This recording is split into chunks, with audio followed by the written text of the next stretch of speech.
Salut Dur à Cuire, et j'espère que vous allez hyper bien. Et je ne suis pas tout seul, je suis avec Red, un étalon pur sang arabe qui a bien voulu m'envoyer dans une magnifique oasis.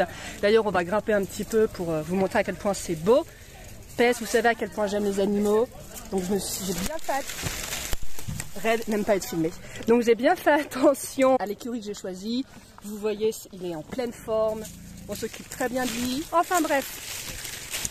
Merci Red. Donc du coup, retournons à nos moutons. Aujourd'hui, on va parler d'une dure à cuire que je pense vous allez beaucoup apprécier. La première femme pilote du monde arabe, mais aussi d'Afrique. Donc écoutez, on y va, j'espère que ça va vous plaire. Quatrième dure à cuire, qui est beaucoup plus moderne que nos dures à cuire précédentes, puisqu'on va parler de Loftia El Nadi. C'est un petit peu bruyant, désolé. Troisième fois que j'essaye de faire cette vidéo parce qu'en fait il y a un groupe de jeunes égyptiens, d'adolescents qui m'ont vu faire une vidéo. Du coup ils ont voulu prendre une photo avec moi.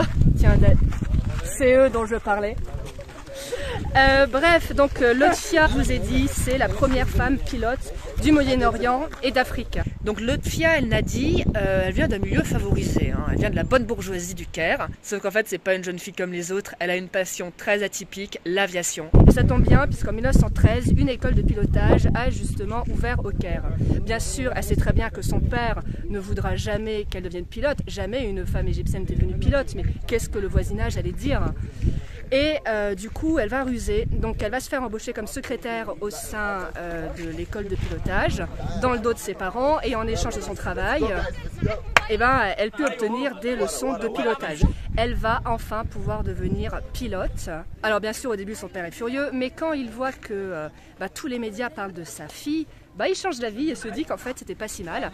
Et le brevet de pilote de Lotfia va pas rester dans un placard, hein. Elle va l'utiliser, elle va faire des courses, elle adore ça, les courses. Donc elle va participer en décembre 1933, donc 2 mois après avoir reçu son brevet de pilote. Elle va faire la course Le Caire-Alexandrie, donc une course internationale, et elle va finir première. Donc c'est la seule femme à participer.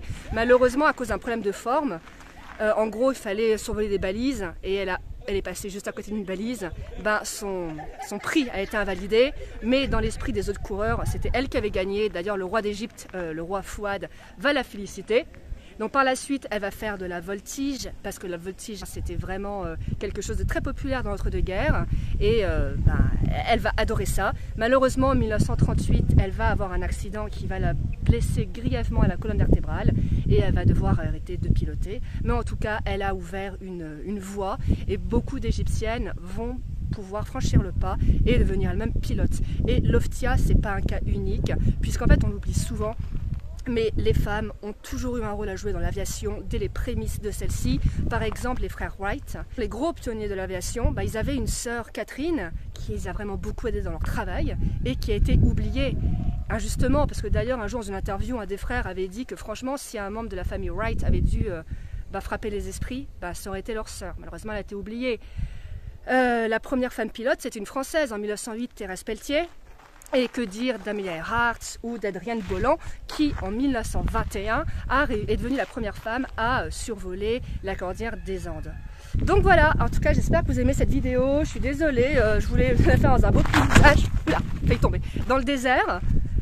Et je pensais pas qu'il y aurait autant de perturbations, mais bon, en tout cas j'espère que vous trouvez ça beau, que vous avez trouvé ça intéressant. Et on va voir au montage ce que ça va donner. Donc à plus tard.